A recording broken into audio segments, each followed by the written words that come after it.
రాజకీయాల్లో ఒకరిని టార్గెట్ చేస్తే ఏం జరగాలి? సాధారణంగా వాళ్ళు బలహీనపడాలి కదా. కాని పవన్ కళ్యాణ్ విషయంలో సీన్ మొత్తం రివర్స్ అయింది. ప్రత్యర్థులు ఆయన్ని ఎంతగా టార్గెట్ చేస్తే ఆయన అంతగా హీరోగా నిలబడ్డారు. ఈ విశ్లేషణలో ఈ అనూహ్యమైన రాజకీయ పరిణామం వెనుక ఉన్న కథేంటో చూద్దాం. శత్రువును కాదు, శత్రువును హీరో చేయడమే ప్రమాదం.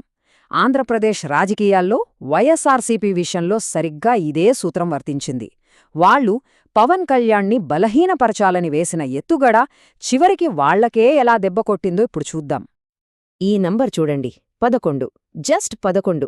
ఏంటిది? వైసీపీ గెలిచిన సీట్ల సంఖ్య.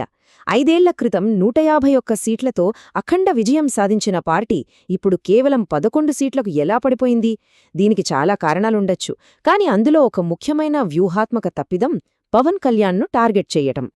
సరే, మొదటి సెక్షన్ చూద్దాం. రాజకీయ హీరో కథ. మనం ఇప్పుడు చూడబోయేది కేవలం ఎన్నికల ఫలితాల గురించి కాదు. ఒక పొలిటికల్ స్ట్రాటజీ ఎంత దారుణంగా ఫెయిల్ అయ్యి టార్గెట్ చేసిన మనిషినే ఒక హీరోగా ఎలా మార్చేసిందనే దానికి ఇదొక పర్ఫెక్ట్ కేస్ స్టడీ అన్నమాట. మరి రెండో సెక్షన్, అసలు పవన్ కళ్యాణ్ను ఎందుకు టార్గెట్ చేశారు? అప్పట్లో అధికారంలో ఉన్న పార్టీకి ఆయన ఎందుకు అంత పెద్ద లక్ష్యంగా కనిపించారు? ఇంతకీ వాళ్లు ఆయన్ని ఎదుర్కోవడానికి ఎలాంటి వ్యూహం పన్నారు? ఒక రాజకీయ ప్రత్యర్థిని ఎదుర్కోవాలంటే చాలా దారులుంటాయి.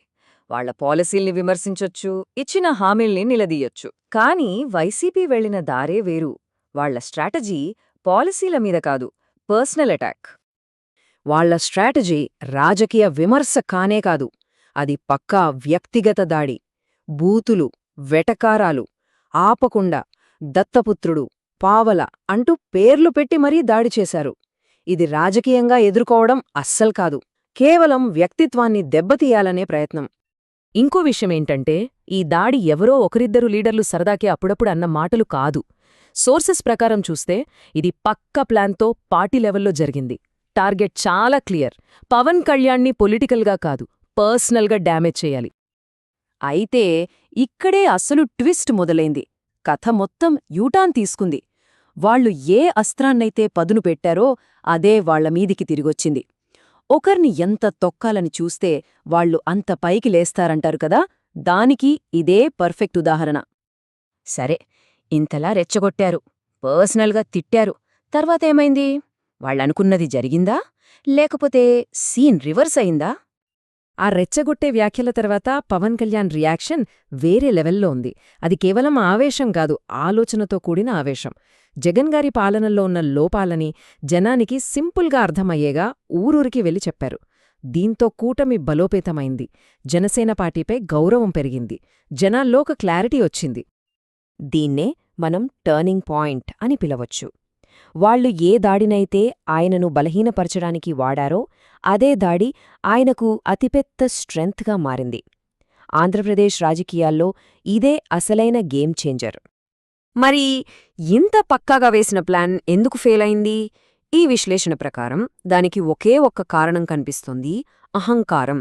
ఎదుటి వాళ్లని తక్కువ అంచనా వేయడం. వాళ్లు ఎవరినైతే చాలా లైట్ తీసుకున్నారో ఆ పవన్ కళ్యాణే చివరికి వాళ్ల ఓటమికి ఒక ముఖ్య కారణమయ్యారు. ఇక 4వ సెక్షన్, కొత్త రాజకీయ వాస్తవం. ఈ స్ట్రాటజీ ఫెయిల్ అవ్వడంతో ఏపీ పాలిటిక్స్లో ఒక కొత్త రియాలిటీ మొదలైంది. నిన్నటి పరిస్థితి వేరు, ఇవాల్టి వాస్తవం పూర్తిగా వేరు. ఈ స్లైడ్ ఒక్కటి చాలు మొత్తం కథని చెప్పడానికి. అప్పుడు దత్తపుత్రుడు అని హేళన చేశారు. ఇప్పుడు ఆయనే డిప్యూటీ సీఎం. పావలా అని కించపరిచారు. ఇప్పుడు అదే నాయకుడి పార్టీకి 21 మంది ఎమ్మెల్యేలున్నారు. ఆయనే ఒక మంత్రి.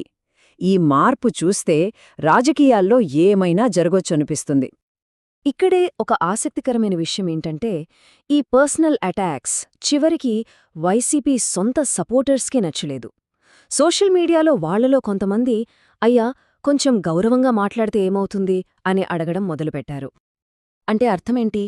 ఈ స్ట్రాటజీ మీద వ్యతిరేకత బయటివాళ్లనుంచే కాదు, పార్టీ లోపల్నుంచే స్టార్టైంది. స్వంతవాళ్లే తమ నాయకత్వాన్ని ప్రశ్నించడం మొదలుపెట్టారంటే అది ఖచ్చితంగా డేంజర్ బెల్స్ మోగినట్టే. చివరిగా 5వ సెక్షన్, నేర్చుకోవాల్సిన పాఠం. ఈ మొత్తం పొలిటికల్ ఎపిసోడ్ నుంచి మనం నేర్చుకోవాల్సిన పాఠమేంటి? ఇది కేవలం ఒక పార్టీ గెలిచింది, ఇంకో పార్టీ ఓడిపోయిందనే విషయం కాదు, అంతకంటే లోతైనది. ఈ మొత్తం కథనే రెండు మాటల్లో చెప్పొచ్చు: అవమానం వర్సెస్ గౌరవం. ఒక పక్క ప్రత్యర్థిని కంటిన్యూస్గా అవమానించే స్ట్రాటజీ, ఇంకో పక్క ఆ అవమానాలన్నింటినీ ఓపికగా భరిస్తూ జనంలో గౌరవాన్ని సంపాదించుకున్న పద్ధతి.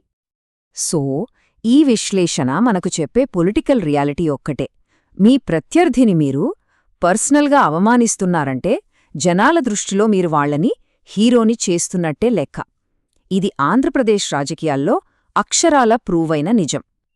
ఇప్పుడు అందరి మెదళ్లలోనూ ఇదే ప్రశ్న: జరిగిన దానినుంచి వైసీపీ ఏమైనా పాఠం నేర్చుకుంటుందా? తమ పద్ధతి మార్చుకుంటుందా? లేక మళ్ళీ అదే తప్పును రిపీట్ చేస్తుందా? దీనికి సమాధానం కాలమే చెప్పాలి.